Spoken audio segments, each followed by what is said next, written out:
नमस्कार, सिटी न्यूजच्या बुलेटिनमध्ये प्रेक्षकांचं मनपूर्वक स्वागत। आज दिनांक 23 जानेवारी 2026 वार शुक्रवार। बातमीची सुरुवात करूया सुविचार मारेल। अपयश नावाच्या रोगाकरिता आत्मविश्वास आणि अथक परिश्रम हे जगातील सर्वात गुणकारी औषधे आहेत। आजचा सुविचार बघितला, आता बघूया बातमीपत्राच्या ठळक बातम्या।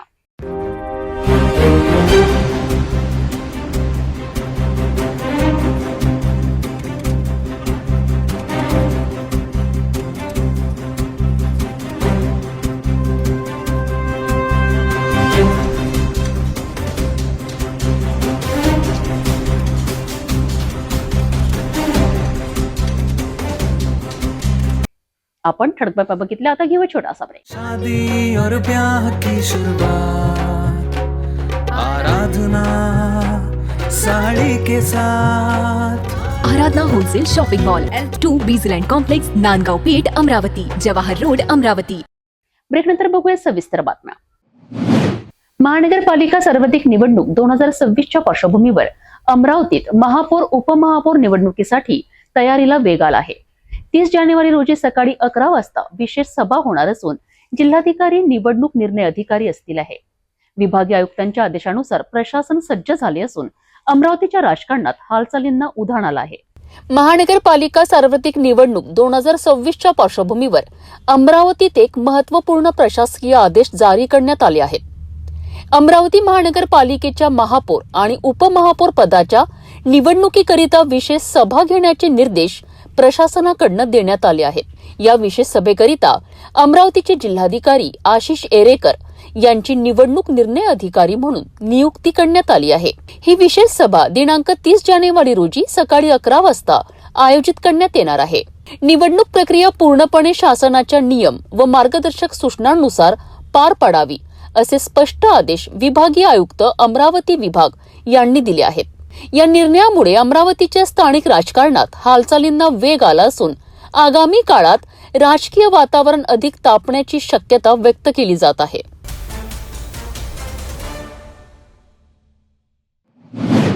अमरावती शहराच्या राजापेठ पोलिसांनी मोबाईल चोरीचा गुन्हा अवघ्या काही दिवसात उघडकीस आणत आरोपीला अटक केली आहे।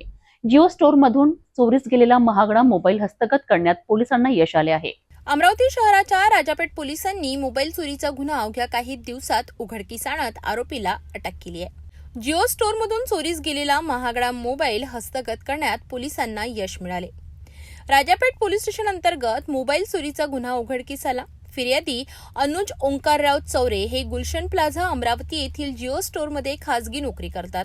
22 डिसेंबर रोजी जिओ स्टोअरमधून कोणीतरी अज्ञात चोराने ओप्पो F31 कंपनीचा मोबाईल चोरून नेला होता।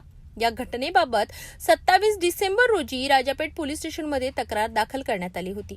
तक्रारीच्या आधारे पोलीस स्टेशनमध्ये गुन्हा नोंद करण्यात आला होता। या प्रकरणात राजापेठ पोलिसांनी अथक प्रयत्न करत तसेच मिळालेल्या गुप्त माहितीच्या आधारे सोनू अनिल ढाकरे वय वर्ष 30 राहणार साईनगर याला ताब्यात घेतले। पोलिसांनी आरोपीकडून चोरीस गेलेला ओप्पो F31 मोबाईल किंमत अंदाजे 25,000 रुपये जप्त केलाय। या यशस्वी कारवाईमुळे राजापेठ पोलिसांच्या कार्यक्षमतेचे कौतुक होत आहे। मोबाईल चोरीसारख्या गुन्ह्यांवर पोलिसांचा कडक वचक असल्याचे या कारवाईतून पुन्हा एकदा स्पष्ट झाले आहे। राजापेठ पोलिसांच्या यशस्वी कारवाईमुळे नागरिकांमध्ये समाधान व्यक्त होत आहे।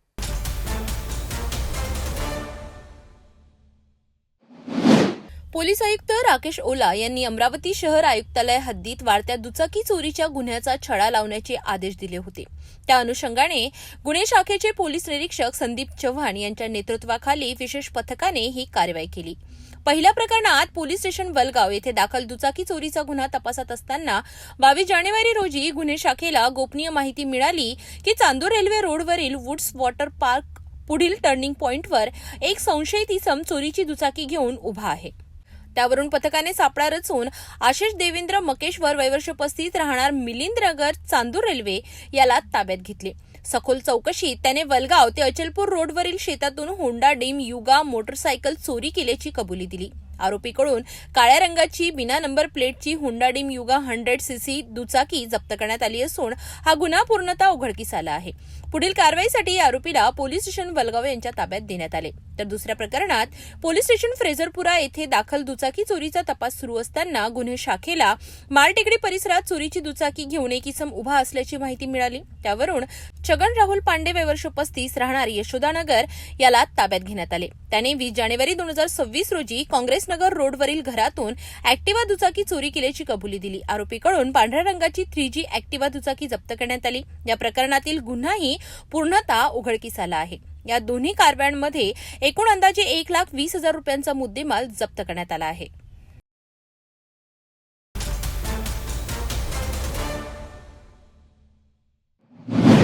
अमरावती महानगरपालिकेच्या सार्वत्रिक निवडणुकीत भारतीय राष्ट्रीय काँग्रेस पक्षाच्या वतीने निवडून आलेल्या 15 नगरसेवक व नगरसेविकांचा भव्य सत्कार सोहळा अमरावतीत पार पडलाय. या सोहळ्यात काँग्रेसच्या वरिष्ठ नेत्यांनी विजयी नगरसेवकांचे अभिनंदन करत शहर विकासाकरिता एकजुटीने काम करण्याचे आवाहन केले. या कार्यक्रमाचा सविस्तर आढावा घेऊया प्रतिनिधीच्या अहवालातून. अमरावती महानगरपालिका निवडणुकीत यश संपादन केलेल्या भारतीय राष्ट्रीय काँग्रेस पक्षाच्या 15 नगरसेवक व नगरसेविकांचा सत्कार सोहळा गुरुवार 22 जानेवारी रोजी सायंकाळी 7:30 वाजता हॉटेल प्राइम पार्क अमरावती येथे पार पडलाय. हा सत्कार सोहळा अमरावती शहर काँग्रेस कमिटीच्या वतीने आयोजित करण्यात आला होता. कार्यक्रमाच्या अध्यक्षस्थानी शहराध्यक्ष बबलू शेखावत होते. या प्रसंगी प्रमुख पाहुणे म्हणून माजी पालकमंत्री डॉक्टर सुनील देशमुख, माजी महापौर विलास इंगोले, माजी महापौर मिलिंद चिमोटे, प्रदेश उपाध्यक्ष भैया पवार, माजी महापौर अशोक डोंगरे, प्रदेश सचिव आसिफ तवक्कल आणि प्रदेश सचिव हाजी नजीर खान बिगे उपस्थित होते. माजी पालकमंत्री डॉक्टर सुनील देशमुख यांनी धनशक्ती आणि प्रस्थापित व्यवस्थेच्या विरोधात संघर्ष करून विजय मिळवणाऱ्या सर्व नगरसेवक व नगरसेविकांचे अभिनंदन केलेत. येत्या काळात अमरावती शहराच्या विकासाकरिता तसेच नागरिकांच्या समस्या सोडवण्याकरिता सर्वांनी एकत्रितपणे काम करावे असे आवाहन त्यांनी केलेत. शहराध्यक्ष बबलू शेखावत यांनी काँग्रेस पक्षाने अन्यायाविरोधात सातत्याने लढा दिल्याचे नमूद केलेत. पक्षाने शहरातील नागरिकांना दिलेल्या आश्वासनांची पूर्तता करण्याकरिता नगरसेवकांनी सभागृहात प्रभावी भूमिका घ्यावी असेही ते म्हणालेत. माजी महापौर विलास इंगोले यांनी शहरातील महत्त्वाच्या प्रश्नांवर संघर्ष करण्याकरिता सर्व नगरसेवकांनी सज्ज राहावेत असे सांगितलेत. तर माजी महापौर मिलिंद चिमोटे यांनी प्रतिकूल परिस्थितीत मिळालेल्या या यशाचे कौतुक केलेत. महिलांचा मोठा सहभाग आणि सर्व समाजांचे प्रतिनिधित्व ही काँग्रेस पक्षाची मोठी ताकद असल्याचेही त्यांनी नमूद केलेत. या सत्कार सोहळ्यामुळे काँग्रेसच्या नगरसेवक व नगरसेविकांना नवचैतन्य मिळाले असून शहर विकासाकरिता एकजुटीने काम करण्याचा निर्धार व्यक्त करण्यात आलाय. एकंदरच या सत्कार सोहळ्यातून काँग्रेस पक्षाच्या नव्या नगरसेवकांना दिशा आणि प्रेरणा मिळाली असून येत्या काळात अमरावती शहराच्या विकासाकरिता काँग्रेस अधिक आक्रमक भूमिका घेईल अशी अपेक्षा व्यक्त केली जात आहे.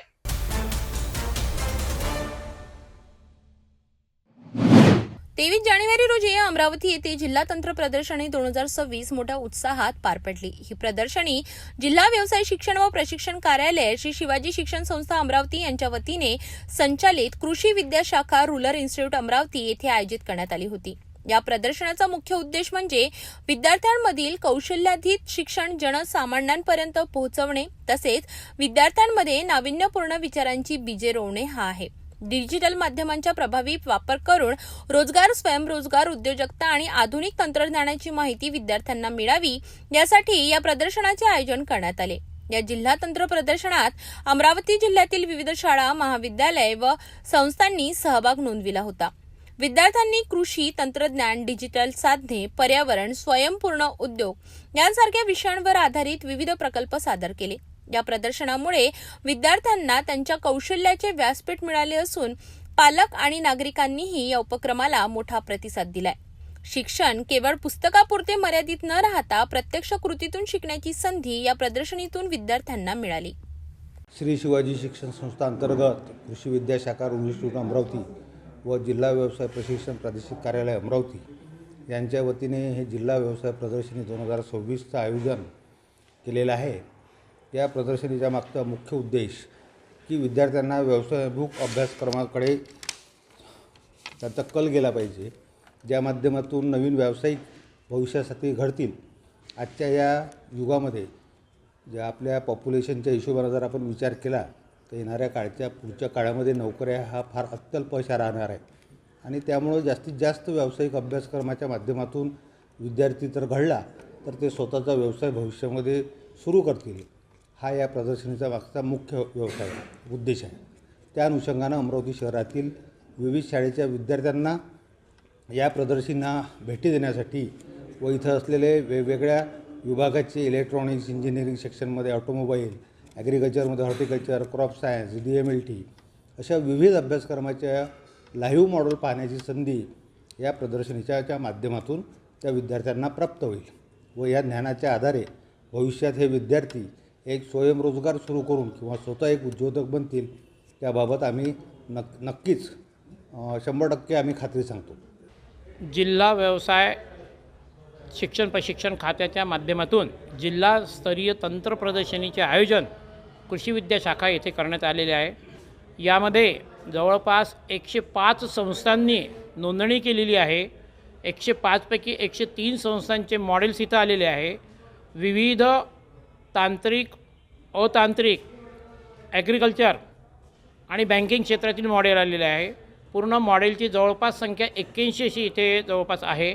आज सकाळी इथे उद्घाटनाचा कार्यक्रम संपन्न झाला. उद्देश जनमानसांमध्ये कौशल्याच्या संदर्भात जे शिक्षणक्रम आहे ते शिक्षणक्रम जनमानसांमध्ये पोचावे, विद्यार्थ्यांमध्ये नाविन्यता, त्याच्यानंतर डिजिटल माध्यमातून विद्यार्थ्यांना नवीन उपक्रम, रोजगार, स्वयंरोजगार, उद्योजकता, नाविन्यता या बाबीचे देखील ज्ञान व्हावे, हा या प्रदर्शनीच्या मागचा खरा उद्देश आहे.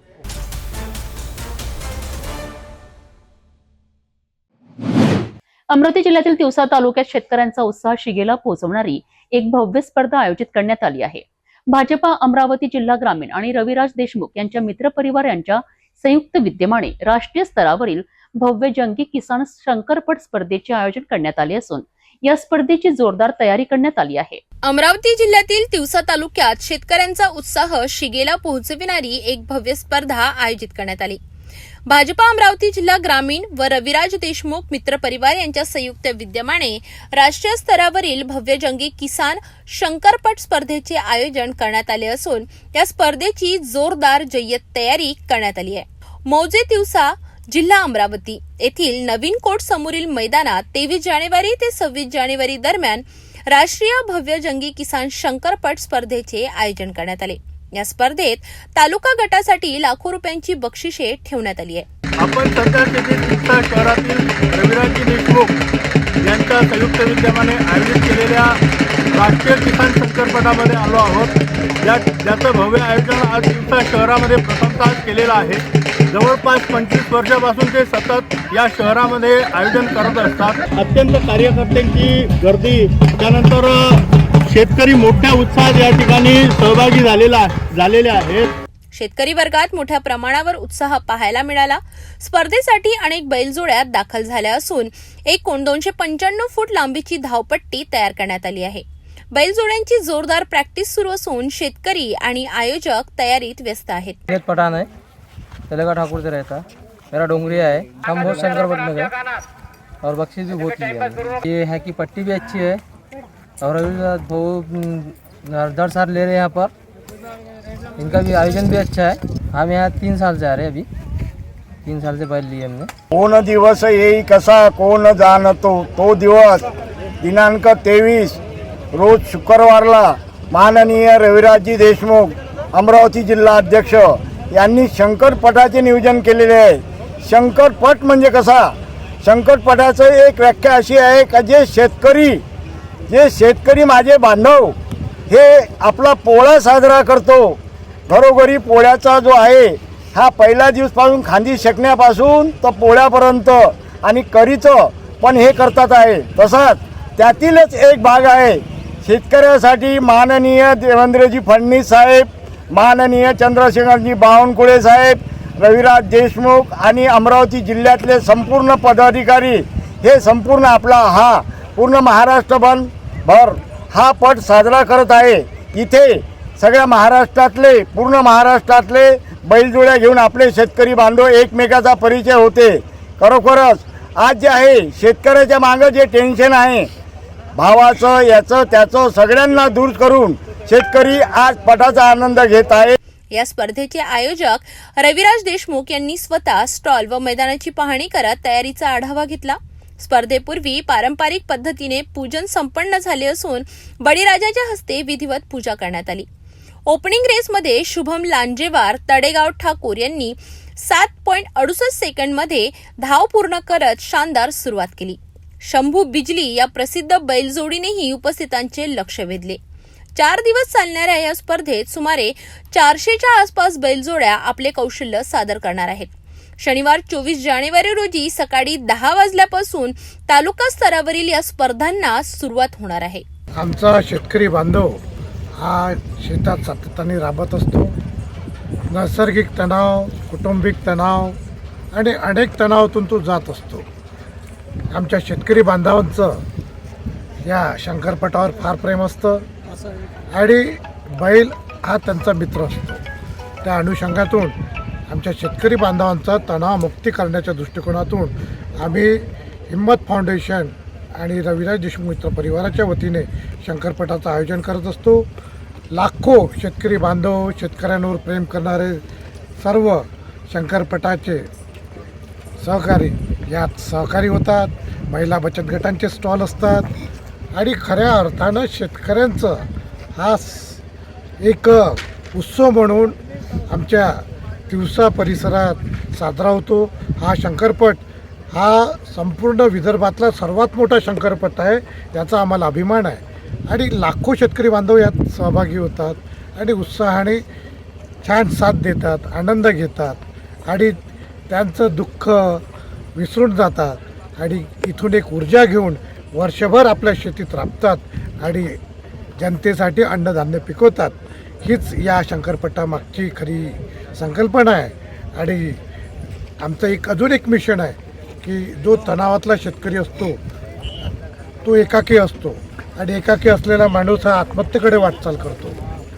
दुःख प्रत्येकाच्याच मागं आहे, अडचणी प्रत्येकाच्याच मागं आहे, पण शंकरपटाच्या निमित्ताने शेतकरी आत्महत्या रोखण्याचा सुद्धा आमचा प्रयत्न असतो. हाच या ह्याच्यातून आम्ही सर्वांना एक संदेश देतो की शेतकरी हा पोशिंदा आहे आणि याच्या अन्नावर सर्व दुनिया चालतं आणि अन्नदात्याचा सन्मान केला पाहिजे. जिथे कुठे आपला अन्नदाता शेतकरी मिळेल, तो ऑफिसात आला तर त्याचं सन्मानानं बसून त्याचं काम करा. कोणत्याही ठिकाणी तो गेला तर जनतेने त्याचा सन्मानच केला पाहिजे. हा संदेश आम्हाला या शंकरपटातून द्यायचा आहे. आपण जर पाहिलं तर सिटी न्यूज या सर्व प्रेक्षकांसाठी 4 दिवस हा कार्यक्रम पूर्ण लाईव्ह राहणार आहे. जवळपास हजारो प्रेक्षकांना घर बसल्या कुठलंही ग्राउंडवर उपस्थित न राहता, कुठली गर्दी न होता, चेंगराचेंगरी न होता 4 दिवस हा कार्यक्रम लाईव्ह राहणार आहे आणि सिटी न्यूजच्या संयुक्त विद्यमाने हा कार्यक्रम राहील. शेतकरी संस्कृतीचा गौरव करणारी आणि ग्रामीण भागातील पारंपरिक खेळांना चालना देणारी ही भव्य जंगी किसान शंकरपट स्पर्धा तिवसा तालुक्याकरिता अभिमानास्पद ठरणार आहे. अमरावती जिल्ह्यातील या स्पर्धेचे क्षणोक्षणी अपडेट्स आपण बघणार आहोत.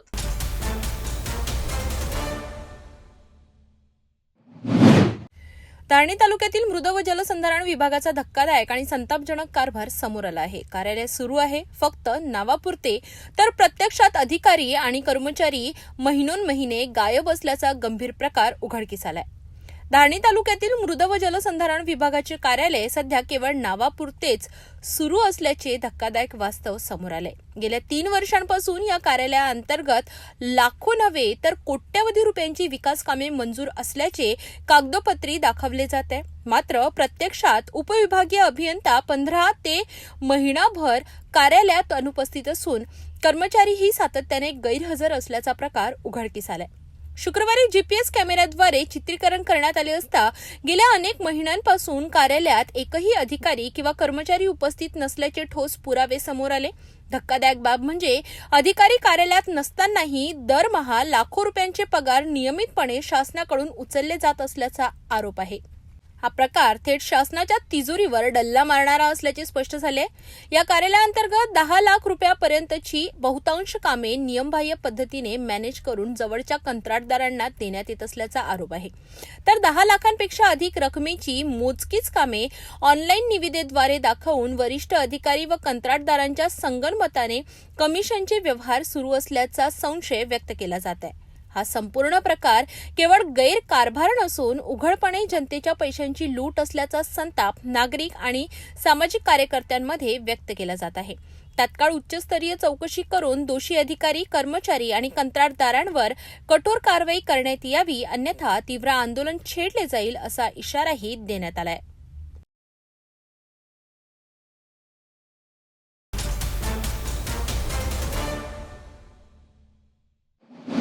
भातकुली तालुक्यातील निम्नपेढी प्रकल्प सध्या गंभीर वादाच्या भोवऱ्यात सापडला आहे. प्रकल्पाचं काम अत्यंत निकृष्ट दर्जाचं असल्याचा आरोप गावकऱ्यांनी केला असून धरण सुरू होण्याआधीच संरक्षण भिंत कोसळल्याने नागरिकांमध्ये तीव्र संताप व्यक्त केला जात आहे. माझं नाव प्रवीण मानकर, राहणार वाशीवाडी. मी निंबा ग्रामपंचायत सदस्य आहे. मला रात्री हे माहीत पडलं की आपल्या इथली भिंत हे पूर्णपणे कोसळलेली आहे आणि मी मध्यरात्री तिथं पाहण्याकरता आला. नंतर मी समस्त अधिकाऱ्यांना फोन सुद्धा केले, पण एकही अधिकारी आतलोगी इथपर्यंत पोहोचलेला नाही. या दहशतीमुळे आमच्या इथं पंचक्रोश समजा निंबा झाला, वाशीवाडी झाला, नारायणपूर झालं, ह्या लोकांमध्ये भीतीचं वातावरण निर्माण झालेलं आहे आणि आजपर्यंत कोणी इथं आलेलं नाही. आणि हे जे धरण आहे हे एकदम निकृष्ट दर्जा झाला आहे आणि ही गोष्ट आमदारापर्यंत आम्ही पोहोचवली आहे, पण अजूनही आमदार आलेले नाही आहे आणि सरपंचाला फोन केला, सरपंच गावाला आहेत. त्याच्यामुळे इथं एकदम असं भीतीचं वातावरण निर्माण झालेलं आहे. कशा पद्धतीचं काम झालं धरणाचं? आपण अनेक वर्षापासून हे काम पाहिलं असेल. हा, तर आम्ही जे काम पाहिलं ते इथं समजा जर पाणी लागलं तर पाणी न तोडता या धरणामध्ये बाबुड्या सुद्धा दाबलेल्या आहेत आणि एकदम काम हे निकृष्ट दर्जा झालं आहे. आणि असं जर समजा काळी मातीचा वापर न करता एकदम पिवळ्या मातीचा एकदम वापर झाला आहे. जबाबदारी कोणाची? ही जबाबदारी शासनाची आहे, पण शासन इथं दुर्लक्ष करत आहे. नागरिकांच्या जीवाला काय झालं? नागरिकांच्या जीवन म्हणजे आज मी समजा आमचं गाव समजा पुनर्वसनाचं बोललो तर इथं अधिकारी एकही पोहोचले आणि पुनर्वसन म्हणजे वाशीवाडी हे जास्त दूर असं अंतर दाखवलेलं आहे. वासेवाडी, निंबा आणि अलणगाव येथील रहिवासी रस्त्यावर उतरले असून या संपूर्ण कामात मोठ्या प्रमाणात भ्रष्टाचार झाल्याचा आरोप करण्यात येतोय. भातकुली तालुक्यातील निम्नपेढी सिंचन प्रकल्प हा परिसरातील शेतकऱ्यांसाठी महत्त्वाचा मानला जातो. मात्र या प्रकल्पाच्या कामाच्या दर्जावर आता गंभीर प्रश्नचिन्ह उपस्थित झाले. धरण पूर्ण क्षमतेने सुरू होण्याआधीच सुरक्षा भिंत कोसळल्याने कामाच्या गुणवत्तेबाबत शंका निर्माण झाली आहे.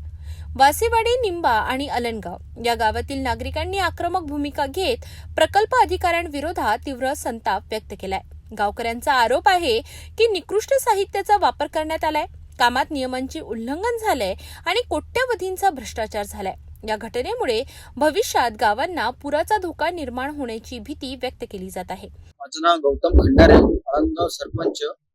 आज सकाळी 10 वाजता या वाशीवाडी ग्रामस्थांचे व तसेच निंबा ग्रामस्थांचे मला कॉल आले आणि त्यांनी सांगितलं की धरणाची काहीसा भाग गेटच्या बाजूचा खचलेला आहे.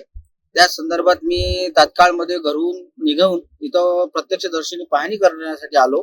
त्या संदर्भात त्याच्या आधीच घरूनच मी कार्यकारी अभियंता इंगळे साहेब यांच्याशी फोनद्वारे संपर्क साधला. त्यांनी मला हे सांगितलं की CEO मेरी नाशिक या संस्थेमार्फत आमच्या नवीन नकाशा आलेला आहे. त्या अनुषंगाने आम्ही ते काम करत आहोत आणि इथं जे खणकाम झालेलं आहे म्हणून ते धरण खचलेलं आहे असं त्यांचं स्पष्ट मत मला त्यांनी सांगितलं आहे. तरी सुद्धा त्यांचा परिणाम काय होऊ शकतो याचा ते ऐकून मी इथं प्रत्यक्षदर्शी पाहिल्याच्या नंतर जे परिस्थिती आज इथं पाहिली, जर कधी हे काम असंच जर झालं असन आणि याची परिस्थिती इथंच नाही याच्या पुढला जर भाग हा असाच जर असेल तर याच्या पुढचे जे गाव आहेत वाशीवाडी, निंबा, नारायणपूर हे जे गाव आहे या लोकांमध्ये आजच्या घडीले भीतीचे वातावरण निर्माण झाले आहे. जर कधी एखादं धरण जर पूर्णपणे जून महिन्यात घळभरणी झाल्यावर कधी असंच जर धरण हे फुटलं तर या धरणापासून होणारा जीवित धोका हा या ग्रामस्थांना मोठ्या प्रमाणात बसणार आहे. आणि याचं भवितव्य काय हा प्रश्न धरणाचं काम निकृष्ट दर्जाचं झालं असं म्हणणं आहे. आजच्या घडीला तरी असं पाहता असं दिसून राहिलं आहे. ग्रामस्थांमध्ये तेच वातावरण निर्माण झालं आहे की बुवा या धरणाचं काम हे निकृष्ट दर्जात झालेलं आहे, परंतु अधिकाऱ्यांकडून काहीतरी वेगळं सांगण्यात येत आहे. आता यामधलं सत्यता काय आहे हे संबंधित यंत्रणा व जे काही त्यांच्यावर जबाबदारी आहे त्यांच्या मार्फतच खुलासा होणं गरजेचं राहील. अतिशय दैनावस्थेमध्ये ही भिंत दबलेली आहे, त्याच्यावरून सिद्ध होते किती दर्जेदार बांधकाम या विभागानं केलं आहे त्याची प्रतिक्रिया समक्ष दिसते. परंतु मी वारंवार लेखी आणि तोंडी सुद्धा याची वारंवार शासन प्रतिनिधींना सांगितलं की ते काम अतिशय निष्कृत दर्जाचं होत आहे. याची पिचिंग झाली नाही, दबाई झाली नाही, मुरुम जो टाकला तो योग्य प्रती झाला नाही, टाकला नाही. कारण या प्रयोगशाळेत हा जी मुरुमाची चाचणी केली ती म्हणजे बा ह्या योग्य प्रकारचा मुरुम नाही असं पत्र सुद्धा आपल्याकडे आहे, त्याचा पुरावा आहे. परंतु काही दिवसात त्याच खतांचा हा मुरुम वापरला गेला आणि आज या ठिकाणी त्याचं सत्य समोर येत आहे. म्हणून मी संबंधित आपल्या महाराष्ट्र राज्याचे सचिव जलसंपदा विभागाचे दीपक कपूर साहेब यांना भेटून त्याच्यावर मार्ग काढू. गावकऱ्यांनी प्रशासनाकडे या संपूर्ण प्रकरणाची उच्चस्तरीय चौकशी आणि दोषींवर कठोर कारवाईची मागणी केली आहे. एकीकडे सिंचनासाठी महत्वाचा असलेला निम्नपेढी प्रकल्प आणि दुसरीकडे निकृष्ट कामामुळे उभे राहिलेले गंभीर प्रश्न. आता प्रशासन यावर काय भूमिका घेणार? दोषींवर कारवाई होणार की प्रकरणावर पडदा टाकला जाणार? या घडामोडींवर आता सगळ्यांचे लक्ष लागले आहे.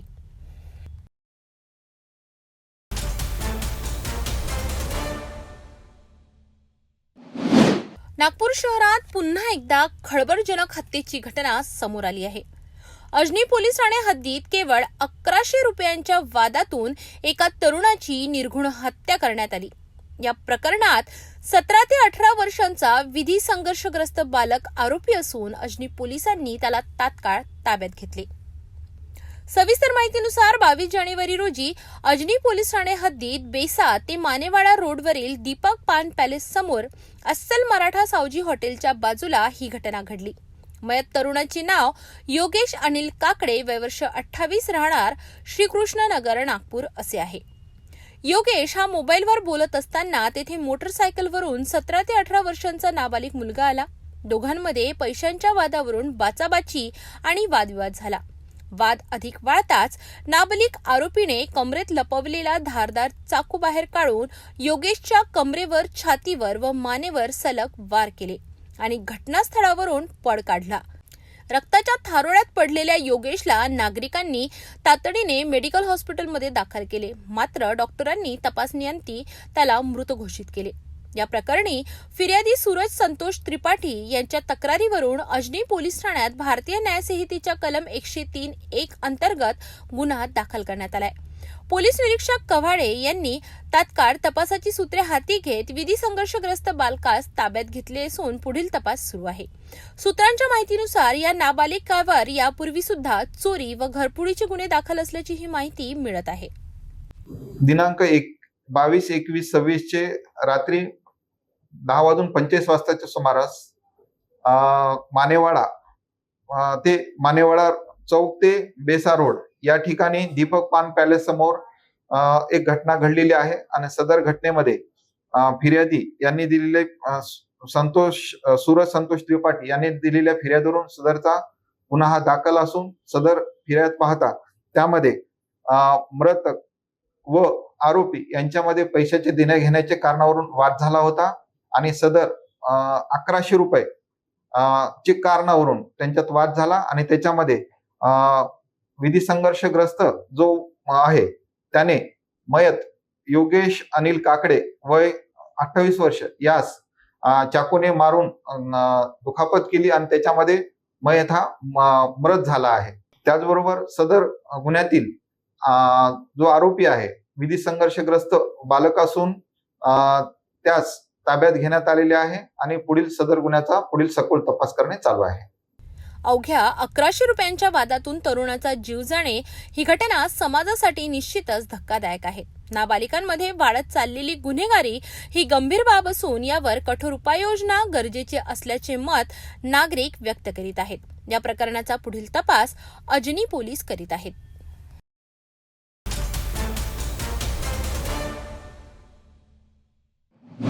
नागपूर शहरात पुन्हा एकदा जुन्या वादातून झालेल्या हिंसाचाराने खळबळ उडाली आहे. गिट्टी कल्याण पोलीस ठाण्याच्या हद्दीत झालेल्या हल्ल्यात एका तरुणाचा मृत्यू झाला असून या प्रकरणी जीवे ठार मारण्याचा गुन्हा दाखल करण्यात आलाय. सविस्तर माहितीनुसार 22 जानेवारी रोजी रात्री गिट्टी कल्याण पोलीस ठाण्याच्या हद्दीत पोलीस शासकीय वसाहत पोलीस लाईन टाकळी परिसरात ही घटना घडली. फिर्यादी मिलन उर्फ बंटी विनायक वानखडे वय वर्ष 36 हे आपल्या मित्र हर्ष उर्फ गुड्डू शिवानंद पांडे वय वर्ष 38 यांच्यासोबत उभे होते. दरम्यान जुन्या वादातून बंटी उर्फ बुरहान शेख पांठेलेवाला याच्याशी वादविवाद व शिवीगाळ झाली होती. हर्ष उर्फ गुड्डू यांना फोन आल्याने ते काही अंतरावर जाऊन बोलत असतानाच आरोपी व त्याचे काही साथीदार वाहनावरून घटनास्थळी आले.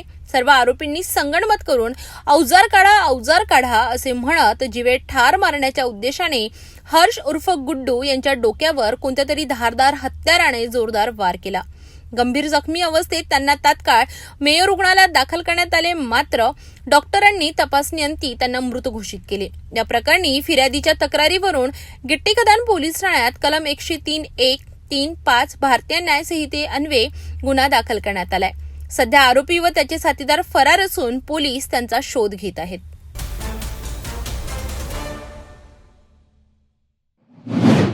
नागपूर शहरातील कणमेश्वर रोडवर फेटरी गावाजवळ असलेल्या एका ओयो हॉटेलमध्ये तरुणीची निर्घृण हत्या करण्यात आली. प्रेम प्रकरणातून झालेल्या वादाचा शेवट थेट हत्येत झाल्याने संपूर्ण परिसरात भीतीचे वातावरण निर्माण झाले. या घटनेत रुचिता भांगे या तरुणीचा मृत्यू झाला असून आरोपी युवक फरार आहे. नागपूरच्या कणमेश्वर रोडवरील फेटरी गावाच्या परिसरात असलेल्या एका ओयो हॉटेलमध्ये गुरुवारी दुपारी ही धक्कादायक घटना घडली. मिळालेल्या माहितीनुसार एक युवक आणि युवती हॉटेलमध्ये आले होते आणि त्यांनी चेक इन केले. खोलीत गेल्यानंतर दोघांमध्ये काही कारणावरून जोरदार वाद झाला. वाद वाढत असल्याचे लक्षात येताच हॉटेलमधील रिसेप्शनिस्टने हस्तक्षेप करत दोघांनाही शांत केले. यावेळी युवकाने पुन्हा कोणताही वाद होणार नाही असे आश्वासन दिल्याने परिस्थिती काही काळ नियंत्रणात आली. मात्र काही वेळेनंतर आरोपी युवकाने खोलीतच तरुणीच्या गळ्यावर चाकूने वार करून तिच्यावर हल्ला केला. या हल्ल्यात तरुणी गंभीर जखमी झाली आणि रक्तस्रावामुळे काही वेळातच तिचा मृत्यू झाला. हत्या केल्यानंतर आरोपी युवकाने पहिल्या मजल्यावरून उडी मारत घटनास्थळावरून पलायन केल्याची माहिती आहे. घटनेची माहिती मिळताच पोलिसांनी घटनास्थळी धाव घेतली. हॉटेल परिसर सील करण्यात आला असून फॉरेन्सिक पथकाकडून तपास सुरू आहे. या प्रकरणी हत्येचा गुन्हा दाखल करण्यात आला असून फरार आरोपीचा शोध घेण्यासाठी पोलिसांची पथके रवाना करण्यात आली आहे. मृत तरुणीचे नाव रुचिता भांगे असल्याचे समोर आले असून प्रेम प्रकरणातून ही हत्या झाल्याचा प्राथमिक अंदाज व्यक्त केला जातोय. ओयो हॉटेलमध्ये घडलेल्या या हत्याकांडामुळे नागपूर शहर हादरून गेले आहे. प्रेम प्रकरणातून वाद आणि त्यातून झालेली हत्या अनेक प्रश्न उपस्थित करत आहेत. पोलिसांचा तपास सुरू असून आरोपी लवकरच अटकेत येईल अशी माहिती पोलिसांकडून देण्यात आली.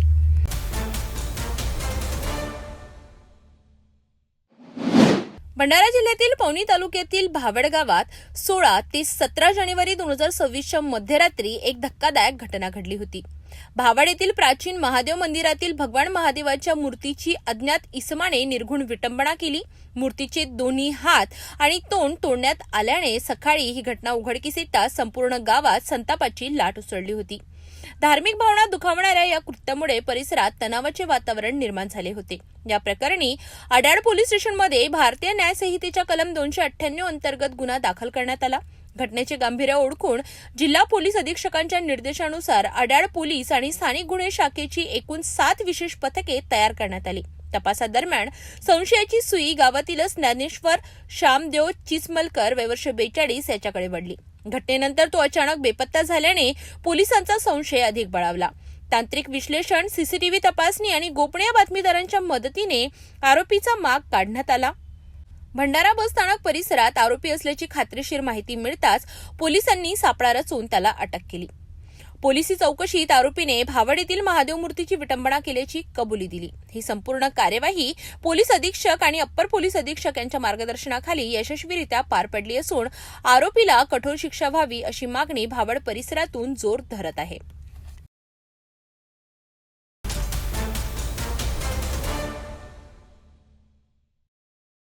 धान्याचे कोठार म्हणून ओळखल्या जाणाऱ्या भंडारा गोंदिया जिल्ह्यातील शेतकरी आज मोठ्या आर्थिक संकटात सापडलाय. धान पिकूनही शेतकऱ्यांच्या हातात पैसा नाही, कारण 2 महिने उलटून गेले तरी धानाचा चुकारा अद्याप मिळालेला नाही. शासनाच्या आश्वासनांवर विश्वास ठेवलेल्या शेतकऱ्यांची आज फसवणूक तर होत नाही ना, हाच सवाल उपस्थित होतोय. गोंदिया भंडारा जिल्हा म्हणजे महाराष्ट्राचे भाताचे कोठार. या भागातील हजारो शेतकरी पूर्णपणे धान पिकावर अवलंबून आहेत. यंदा शेतकऱ्यांनी शासनाच्या अहवालाला प्रतिसाद देत धान व्यापाऱ्यांना न देता सरकारी व खासगी सोसायट्यांमार्फत विक्री केली. उद्देश एकच, योग्य दर, योग्य मोजमाप आणि वेळेवर चुकारा. मात्र वास्तव वेगळेच चित्र दाखवत आहे. धान खरेदी सुरू होऊन 2 महिने झाले तरीही शेतकऱ्यांच्या खात्यात 1 रुपयाही जमा झालेला नाही. चुकारा रखडल्यामुळे शेतकरी आर्थिक कोंडीत सापडलाय. घर खर्च, शेतीसाठी लागणारे पैसे, मुलांचे शिक्षण या सगळ्यांसाठी शेतकऱ्यांना सावकाराकडे जाण्याची वेळ आली आहे. एकीकडे शासन शेतकरी आमच्या केंद्रस्थानी आहे असे म्हणत असताना दुसरीकडे मात्र शेतकऱ्यांचा संयम दिवसेंदिवस संपत चाललाय. धान पिकवा आणि पैसे मिळेपर्यंत वाट पहा, अशीच अवस्था आज शेतकऱ्यांवर ओढावली आहे. वेळीच हस्तक्षेप झाला नाही तर या प्रश्नांतून आंदोलनाची ठिणगी पडण्याची शक्यता शेतकरी संघटनांकडून व्यक्त केली जात आहे.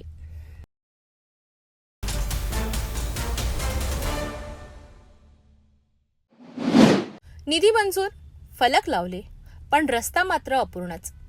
मुख्यमंत्री ग्राम सडक योजनेअंतर्गत कोट्यवधीचा निधी असूनही शिवन-मजलापूर रस्त्याचे काम रखडले आहे. कारंजा लाड तालुक्यातील प्रजिमा 27 ते शिवन-मजलापूर या 3.820 किलोमीटर लांबीच्या रस्त्याची मुख्यमंत्री ग्राम सडक योजनेअंतर्गत तब्बल 189 कोटी 60 लाख रुपयांचा निधी मंजूर करण्यात आला होता. कामाच्या ठिकाणी करण्यात आलेल्या अधिकृत फलकानुसार काम सुरू करण्याची तारीख होती 15 मार्च 2024, तर काम पूर्ण करण्यासाठी अंतिम मुदत 14 सप्टेंबर 2025 अशी होती. कंत्राटदार म्हणून मेसर्स GH खंडेलवाल अमरावती यांची नियुक्ती करण्यात आली असून कामाची अंमलबजावणी प्रधानमंत्री ग्राम सडक योजनेच्या कार्यकारी अभियंत्यांमार्फत करण्यात येत आहे.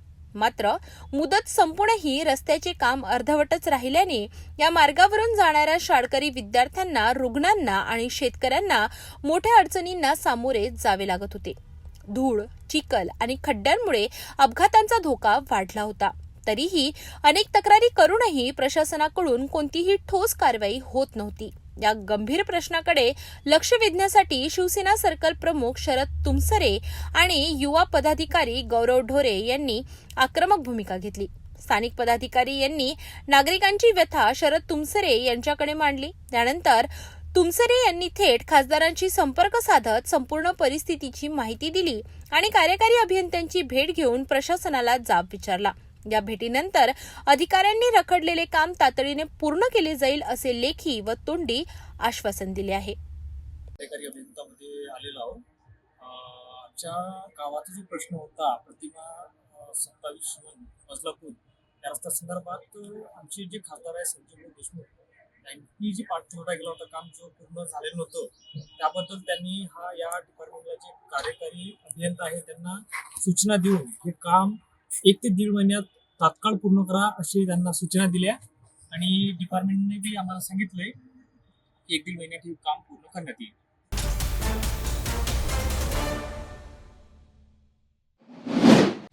भोकरदन तालुक्यातील धावडा येथील जिल्हा परिषद प्राथमिक शाळेत आयोजित बाल आनंद मेळावा अर्थात कॅन्टीन डे मोठ्या उत्साहात आणि आनंदी वातावरणात पार पडला.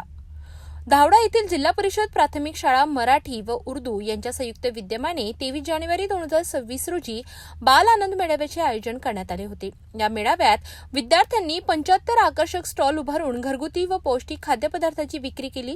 या उपक्रमातून उर्दू शाळेतील विद्यार्थ्यांनी 21,000 तर मराठी शाळेतील विद्यार्थ्यांनी 15,000 इतकी विक्री केली. विद्यार्थ्यांना विक्री खरेदीचा प्रत्यक्ष अनुभव, व्यवहार कौशल्य आणि आर्थिक शिस्त शिकण्याची संधी मिळाली.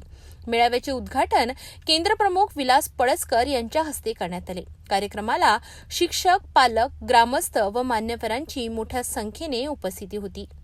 जिला परिषद उर्दू प्राइमरी स्कूल हावड़ा और मराठी स्कूल यहाँ पर एक मुनज़्ज़म तरीके से हमने आनंद मेले का इनेकाद किया. इस तमाम इंतजामिया कमेटी के तहत इस प्रोग्राम के अंदर सभी ने जो है बच्चों ने बढ़ चढ़ कर भाग लिया है. ये बच्चों को जो है तो व्यापारी ज्ञान देने के लिए एक संकल्पना है। इस संकल्पना के तहत हम जो है तमाम तलगांव को इसके अंदर सभी का शुमार है। जाता जाता पुन्हा एकदाच्या ठळक बातम्या।